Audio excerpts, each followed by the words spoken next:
ताम्र धातु आज का हमारा धातु वर्ग के अंतर्गत आने वाली जो धातु है उसमें ताम्र धातु के बारे में आज डिस्कस करेंगे। ताम्र धातु यानी कि इसको कॉपर भी कहते हैं। कॉपर सभी लोग जानते हैं, ये बिजली के तारों में इसके बर्तन भी बनाए जाते हैं और भी बहुत से कामों में जो ताम्र धातु है इसका प्रयोग किया जाता है। लेकिन हमारे आयुर्वेद में इससे हम ताम्र भस्म बना करके रोगों के नाश में इसका प्रयोग करते हैं। इसको तांबा भी बोलते हैं, कॉपर इसको बोला जाता है और लैटिन में इसको क्यूप्रम बोलते हैं। इसकी स्पेसिफिक ग्रेविटी 8.94 है, काठिन्य इसका 2.4 से 3 तक है।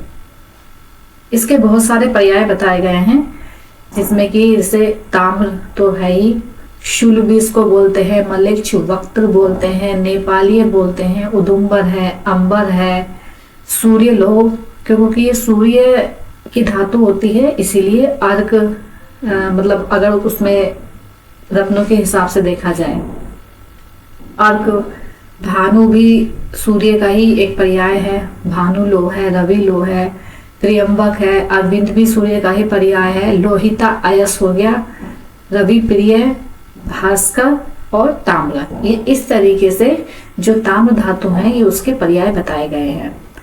ताम्र जो है खनिज रूप में भी मिलता है और ये मुक्तावस्था में भी मिलता है, यानी कि मुक्तावस्था और युक्तावस्था दोनों रूपों में पाया जाता है।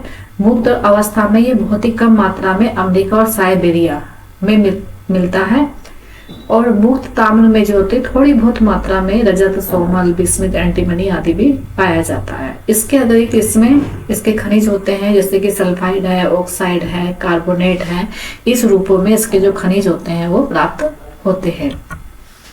ताम्र के जो मुख्य खनिज हैं जैसे कि चैल्कोसाइट है, Cu2S2, कॉपर पायराइट, ये हम पढ़ चुके हैं। कॉपर पायराइट यानी कि जो मार्कशीट हमने पढ़ा था, मेलेकाइट CuCu3, एजुराइट है CuCO3, CuOS2, क्यूपराइट, बोनाइट, कावेलाइट और अर्जेंटाइट। ये इस तरीके से जो ताम्र धातु है उसके मुख्य खनिज इसमें बताए गए हैं। प्राप्ति स्थान विदेशों की अगर बात की जाए तो ये उत्तरी अमेरिका, रूस, Australia, Chile, Peru, Cyprus, Mexico, चीन, कनाडा, बेल्जियम आदि, जर्मनी, इन देशों में क्या है ताम्र प्रचुर मात्रा में पाया जाता है। भारत में क्या है, भारत में जो इसकी जो खाने हैं ये बिहार के जो सिंह भूमि है या फिर हजारीबाग जो जिला है, अब ये झारखंड में आ गया है हजारीबाग, तथा राजस्थान का जो खेतड़ी कॉपर माइनस के रूप में जो पाया जाता है वहां पर जो ताम्र धातु है ये पर्याप्त मात्रा में मिलता है। भेद रसतत्व समुच्चय कार्य के अनुसार तांबे के 2 भेद बताए गए हैं। एक तो नेपालक ताम्र होता है, एक मलेच्छ ताम्र होता है। जो नेपालक ताम्र होता है यही श्रेष्ठ बताया गया है और जो हम यूज करते हैं यही नेपालक वाला है। मलेच्छ ताम्र कैसा होता है, निकृष्ट होता है। रसायनों के हिसाब से इन्होंने, क्योंकि रसायनों में वर्णों के आधार पर ही सभी जो द्रव्य है उनका वर्णन किया है, तो इसी तरीके से ताम्र का भी वर्ण के आधार पर 2 तरीके का हो गया। एक रक्त वर्ण होता है और दूसरा कृष्ण वर्ण होता है। रक्त वर्ण यानी कि श्रेष्ठ बताया गया है, कृष्ण वर्ण यानी कि निकृष्ट बताया गया है। अब जो रसतत्व समुच्चय कहानी जो 2 भेद बताए यानी कि नेपालक ताम्र जो श्रेष्ठ है वही श्रेष्ठ है, उसमें भी हमें कैसा मतलब जो ग्राह्य ताम्र है वो कैसा लेना चाहिए, कैसा होता है ये जो नेपालक वाला है, ये स्निग्ध होता है, मृदु होता है, रक्तवर्ण का होता है और जब हम इसको हथौड़ी से अगर आघात करते हैं तो ये टूटना नहीं चाहिए, भारी होना चाहिए। अग्नि और जल के संपर्क में आने से इसमें किसी भी तरीके का कोई चेंजेस नहीं होना चाहिए। इसीलिए जो श्रेष्ठ गुण से युक्त होता है उसी को ही हम नेपाली ताम्र या नेपालक ताम्र के नाम से जानते हैं। आग्राह्य कैसा होगा, आग्राह्य यानी कि जो मलेच्छ ताम्र होगा जो हमें नहीं लेना है, जो कि निकृष्ट है, तो ये कैसा होता है, ये श्वेत होगा, रक्त वर्ण का ये भी होगा, लेकिन इसमें कुछ कृष्ण वर्ण का भी मिश्रित वर्ण होता है, यानी कि इन तीनों का मिश्रित वर्ण होता है। ये अति वामक होता है, मतलब वोमिटिंग उल्टी कराने वाला होता है, कठोर होता है, धोकर साफ करने पर भी अगर इसको हम अच्छी तरीके से धुल करके साफ भी कर ले तो भी थोड़ी देर बाद क्या होता है ये काला पड़ जाता है। तो इसीलिए क्या है मलेच्छ, मलेच्छ मतलब काला पड़ना, तो इसलिए क्या है ये आग्राह्य होता है। पांडु कृष्ण रक्त वर्ण से युक्त होता है, भार में हल्का होता है, जो श्रेष्ठ वाला होता है वो भारी होता है। और जब हम इसको हथौड़े से आघात से करेंगे तो ये टूटने वाला होता है और कैसा खुरदुरा सा दिखाई देता है। पत्रों से युक्त ताम्र को रस कर्म के लिए हम इसको त्याज्य बताया गया है, मतलब हमें जो अग्राह्य जो मलेच्छ ताम्र है वो प्रयोग में नहीं लेना है। अब है ताम्र। ताम्र के जो होते हैं विषाक्तता होती है, मतलब ताम्र जो होता है थोड़ा सा टॉक्सिक होता है। तो इसमें कौन कौन से विष दोष होते हैं, तो कुल मिलाकर के इसके अंदर 8 विष दोष बताए गए हैं। तो और ये भी कहना है कि जितना ताम्र टॉक्सिक हो सकता है शायद उतना टॉक्सिक कोई नहीं होता है। तो इसमें कौन कौन से, यानी कि जिसको खाने से क्या हो जाती, अगर हम इसको बिना शोधन करे प्रयोग करके खा लें तो क्या है, ये व्यक्ति की मृत्यु तक कर देता है। जबकि ताम्र में एक साथ विष के समान कौन कौन से मतलब विष दोष होंगे, भ्रम होगा, मूर्छा, ये डोज के हिसाब से है, कम डोज खाई कि ज्यादा डोज खाई, भ्रम है, मूर्छा है, विधा है, स्वेद, क्लेद, वांति, अरुचि, चित्त संताप, ये क्या बताए गए हैं, 8 के विष दोष बताए गए हैं। मतलब ये दोष होते हैं, इसीलिए इसको खाने से क्या है, मृत्यु तक हो जाती है। अब क्योंकि विष होता है, विषाक्त होता है, इसलिए इसको शोधन की आवश्यकता है, क्योंकि अगर हम अशुद्ध रूप में इसका सेवन करेंगे तो क्या है, विष प्रभावी होकर के क्या है, आयु, कांति, बल, वीर्य का नाश कर देगा और अंत में मृत्यु वो डोज के ऊपर है। वमन करेगा, मूर्छा, भ्रम, उत्क्लेद, कुष्ठ, शूल को उत्पन्न करता है। इसी प्रकार से क्या करेगा, उत्क्लेश होकर विरेचन करा देगा, भ्रम, उन्माद, दामो आदि क्या है, ताम्र से उत्पन्न होने वाले महादोष होते हैं। शोधन करने पर भी क्या कह रहे हैं कि शोधन करते हैं उस पर भी क्या है, इनके दोषों का ही निवारण हो जाता है। इसका रस, वीर्य, विपाक कैसा होता है, अमृत तुल्य होता है, मतलब ये अमृत तुल्य है, इसलिए हम इसको औषधि के रूप में प्रयोग करते हैं। इसलिए जब हम इसको सम्यक रूप से शोधन के बाद प्रयोग करते हैं तो ये और अमृत के तुल्य हो जाता है। शोधन के लिए क्या करेंगे, शोधन जैसा कि हमें पता है कि धातुओं का सामान्य शोधन होता है, विशेष शोधन होता है। सामान्य शोधन के बारे में हम पहले भी टॉपिक्स में बता चुके हैं। तो इसमें क्या है, वही तिल, तेल, तकरे, ये कुलथे के क्वाथ में 7 बार बुझाने से शोधन हो जाता है। विशेष शोधन के अंदर क्या है, विशेष शोधन में जैसे इसमें क्या करना है कि सैंधव लवण लेना है, सैंधव लवण के अंदर नींबू का रस मिला करके एक पेस्ट टाइप बना लेना है। अब इस पेस्ट को जो ताम्र के पत्थ है उसके ऊपर लेप करना है, सुखा लेना है, फिर सुखा करके इसको अग्नि में क्या करना है, प्रतप्त करना है। प्रतप्त मतलब जब तक लाल ना हो जाए, और जब ये लाल हो जाए तो इसको निर्गुंडी सोरस के अंदर रक्त तप्त करके क्या करना है, निर्गुंडी सोरस के अंदर बुझा देते हैं। तो यही प्रक्रिया सेम कितनी बार करनी होती है, 8 बार करनी होती है। तो बुझा दिया, फिर उसको जब ठंडा हो जाए, स्वांगशीत हो जाए, तो फिर से उसको क्या करना है, सैंधव लवण और नींबू के कल का वो। तो यही प्रक्रिया 8 बार करने से क्या होता है, ताम्र शुद्ध हो जाता है। इसकी दूसरी विधि भी बताई गई है। इसमें क्या करना है, पहले में हमने नींबू सोरस लिया था और इसमें हम अर्कबूद ले लेंगे। हम सैंधव लवण और अर्कबूद इसका पेस्ट बनाना है। फिर से इसको वही तांबे के पत्र के ऊपर लेप करके अग्नि में तपा करके और किसमें, निर्गुंडी सोरस में ही बुझाना है। तो इस प्रकार से ये भी क्या है, 8 बार या कभी कहीं कहीं पर 7 बार भी बताया गया है। तो क्या हो जाता है, शुद्ध हो जाता है। तो एक तरीके से क्या है, इसमें मेन कंटेंट क्या है, मेन कंटेंट इसमें निर्गुंडी सोरस है। मतलब तांबे का क्या कर रहे हैं, हम निर्गुंडी सोरस के अंदर रक्त तप करके बुझा रहे हैं। लेकिन उससे पहले क्या है, हम लेप कर रहे हैं। किस चीज का लेप कर रहे हैं, सैंधव लवण। और इसको क्योंकि कल्क हमें बनाना है तो या तो हम चाहे नींबू सोरस ले सकते हैं या इसकी जगह हम अर्क दूध ले सकते हैं। तो इनका पेस्ट बना करके तांबे पे वो करके और निर्गुंडी सोरस के अंदर उसको बुझाना होता है। तो ये तांबे का क्या है, विशेष शोधन बताया गया है। ऐसा करने से क्या हो जाता है, तांबा शुद्ध हो जाता है। अब है इसका मारण। मारण का क्या है, मतलब भस्म बनाना। मारण की भस्म बनाने के लिए क्या करेंगे, हम पारद लेंगे। कैसा लेंगे, शुद्ध पारद, शुद्ध गंधक ले लेंगे। अब जहाँ शुद्ध पारद और शुद्ध गंधक की बात आई तो इन दोनों को मिलाकर के क्या बनानी होती है, हमें कजली बनानी होती है। किस और कजली बना करके क्या करेंगे, उसमें हम नींबू सोरस में घुटाई करेंगे। तो पारद, गंधक और की कजली को क्या करना है, फिर बाद में हम नींबू सोरस के अंदर घुटाई करनी है। क्यों, क्योंकि अब हम इसका कल्क टाइप बनाना है, इसलिए हमने नींबू सोरस में घुटाई करी। फिर इसको घोट करके क्या करना है, इसका लेप करना है। किसके ऊपर, तांबे के पत्थरों के ऊपर। वो इस तांबे के पत्थरों के ऊपर लेप कर दिया। फिर तांबे के पत्थरों के ऊपर लेप करके इसको क्या करना है, इन पत्थरों को हम शराब संपुट में, शराब संपुट के अंदर बंद करके क्या करते हैं, मतलब हमने क्या किया, उसको सुखा लिया है ना। तत्पश्चात ताम्र पत्रों को सराव संपुट करके इन पत्रों का हमें क्या करना पड़ता है, गजपुट की अग्नि में पार देना पड़ता है। तो इस तरीके से क्या होगा, 3 पुट देने से जो ताम्र की जो भस्म होती है वो दोष मुक्त हो जाती है।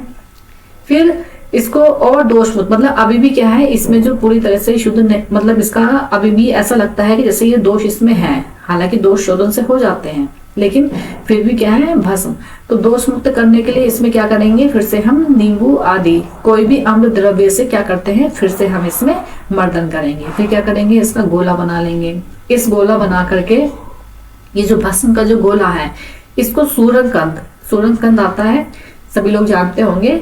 सूरनकंज के बीच में गोल गोल छेद करके उसके अंदर हम इसमें भर देते हैं। सूरनकंद के मध्य में रख के उस सूरन को क्या करना है, फिर चारों तरफ से हम उसको मिट्टी का लेप करना होता है। कितना, 1 अंगुल मोटा करीब। फिर इस गोले को सुखा लिया और सुखा करके हम क्या करेंगे, फिर से गजपुट की अग्नि में पाक करेंगे और फिर स्वांग शीत होने पर क्या हो जाएगा, हमें ताम्र की कृष्णवन की भस्म प्राप्त हो जाती है। एक बार और देख लीजिए, पारदो गंधक की कजली बनाई, नींबू सोरस मिलाया, उस कजली के लेप को हमें तांबे के पत्रों के ऊपर लेप करना है। इन तांबे के पत्रों को हम सराव में रख करके गजपुट की अग्नि में पुट देना है। अब जो भस्म प्राप्त हुई है उस भस्म को फिर से हमें नींबू सोरस से क्या करना है, मर्दन करना है। फिर मर्दन करके क्या है, इसका एक गोला टाइप बना लेना है। फिर इस गोले को सूरनकंद के मध्य में रख करके फिर उस सूरनकंद को चारों तरफ से क्या है, 1 अंगुल मिट्टी का लेप करना है। फिर इसको सुखा करके फिर गजपुट की अग्नि में पाक करना है। तो इस तरीके से क्या हो जाएगा, हमें ताम्र की जो है ताम्र भस्म मिलेगी, जो कि कैसी होगी, वर्ण में कृष्ण वर्ण की यानी कि काले वर्ण की प्राप्त हो जाती है। तो ये इस तरीके से ताम्र जो धातु है उसकी हम भस्म तैयार करते हैं। इस विधि में क्या है, अब इसकी कुछ वो है, जैसे इस विधि में क्या है, प्रथम पुट में ही क्या है, मतलब जब हम देते हैं इसका पहला पुट देते हैं तो इसमें क्या है, ये भंगुर हो जाता है, तो उसे हम आसानी से मर्दन किया जाता है। फिर इस ताम्र चूर्ण में क्या करना है, ये कुछ राइटर्स हैं, ये इन्होंने इसके मतलब बताए हैं कुछ खास बात, जैसे कि ताम्र चूर्ण में क्या करना है, हम चतुर्थांश कजली मिला करके जम्बीरी नींबू सोरस से मर्दन करके फिर टिकिया बना करके सुखा करके पुट देना चाहिए। इस प्रकार की जो क्रिया है वो 3 बार हम करते हैं। मतलब यही जो हम प्रक्रिया है, जो हमें भस्म मिली, उसको हम 3 प्रकार से किया जाता है। जो क्या करेंगे इसमें, अब ताम्रचूर्ण में चतुर्थांश कजली मिला करके, है ना, चौथा भाग कजली मिला करके और नींबू सोरस से मर्दन करके फिर से टिकिया बना करके सुखा करके पुट दे देंगे। ठीक है, तो समझे, यानी कि जो पीछे वाला पार्ट था हमने यहाँ पे भस्म मिल गई। फिर ये जो भस्म मिली है, इस भस्म को फिर से हम क्या करना है, चतुर्थांश कजली में मिला करके और जम्बीरी नींबू सोरस से मर्दन करके क्या करना है, टिकिया बना करके फिर से हमें इसे पुट देना पड़ता है। तो यही प्रक्रिया सेम कितनी बार करनी है, 3 बार करनी होती है। अब ये जो प्रक्रिया की है, इससे फिर से जब हमें भस्म मिलेगी तो फिर से हम इसको चतुर्थांश कजली में मिला करके करते हैं। तो ये जो भस्म होती है ये सर्वदोष नाशक होती है और वांति, भ्रांति, विरेचन आदि विकारों को ये कदापि क्या करती है, उत्पन्न नहीं होने देती है। अब इसका खास क्या है, अमृतीकरण। जैसे जब मैंने अमृतीकरण वाला टॉपिक पढ़ाया था तो उसमें ये चीज बताई थी, कुछ 2-3 चीजें ही हैं, मतलब 2-3 टॉपिक्स है या 2-3 द्रव्य हैं जिसमें अमृतीकरण करते हैं। एक तो अभ्रक के अंदर करते हैं, दूसरा स्वर्ण माक्षिक के अंदर करते हैं और तीसरा क्या है, कॉपर यानी कि मतलब कॉपर यानी कि ताम्र धातु के अंदर करते हैं। अब हमने इसका शोधन कर लिया, मारन कर लिया। शोधन करने के बाद भी ऐसा लगता है कि इसमें जो कुछ दोष होते हैं वो शेष रह जाते हैं, तो इन शेष बचे हुए जो दोष हैं उनको दूर करने के लिए ही क्या है, हमें अमृतीकरण का संस्कार किया जाता है। तो ताम्र के अमृतीकरण के लिए क्या करेंगे, इसमें ताम्र भस्म जितनी है उसका आधा भाग हम क्या लेंगे, गंधक लेंगे। फिर इसमें क्या करेंगे, पंचामृत मिला देंगे। फिर पंचामृत मिला करके मर्दन करते हैं, फिर मर्दन करके इसकी टिकिया बनाएंगे। टिकिया बना करके उसको मतलब पाक करके उसको मतलब सुखाना होता है। फिर इस शराब संपुट में बंद करके क्या करना है, गजपुट की अग्नि में पाक करना होता है। इस तरीके से 3 पुट देने से ताम्र के जो 8 दोष होते हैं वो नष्ट हो जाते हैं। तो क्या लिया हमने इसमें, ताम्र भस्म ली, आधा इसमें हमने गंधक मिलाया और पंचामृत, इन 3 यानी कि गंधक और पंचामृत। ये पंचामृत कितना लेंगे, संभाग लेंगे। मिला करके क्या करना है, तीनों का मर्दन किया, टिकिया बनाई और पुट दे दिया शराब संपुट में रख के। दूसरी क्या विधि है अमृतीकरण की, दूसरी विधि भी इसमें बताई गई है। इसमें सीधे सीधे क्या किया है, ताम्रभस्म को कुमारी सोरस की भावना दे दो, बस डायरेक्ट कुमारी सोरस की भावना दे दी और टिकिया बना करके शराब संपूर्ण करके कितने 7 बराबर देने से भी ये दोषों से मुक्त हो जाती है। तो ये इस तरीके से क्या है, ताम्र जो धातु है उसका अमृतीकरण बताया गया है। परीक्षाएं, परीक्षा तो बहुत मोस्ट इंपोर्टेंट है।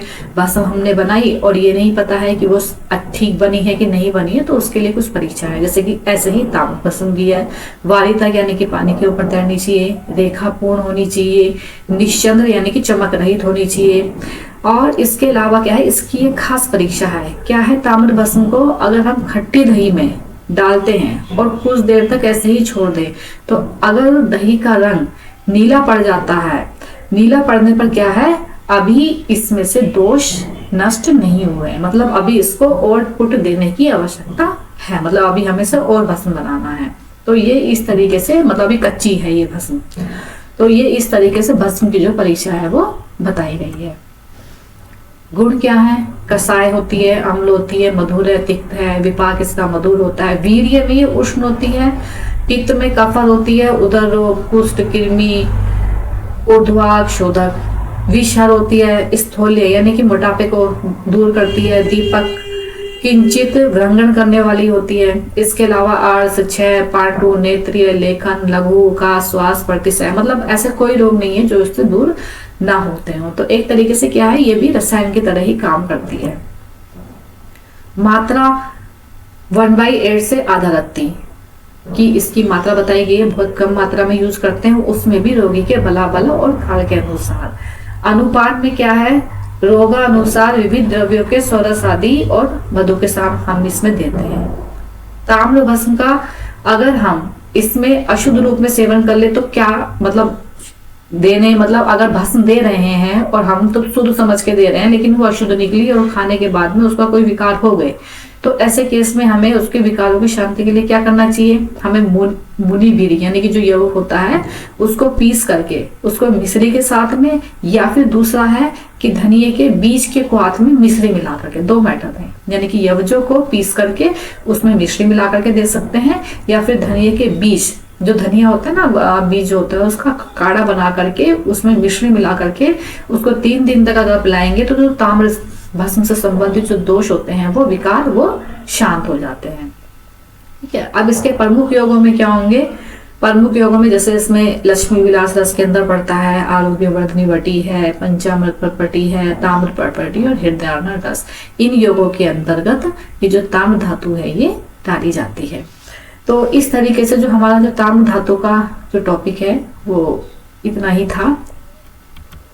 तो आज के लिए इतना ही। थैंक यू, धन्यवाद।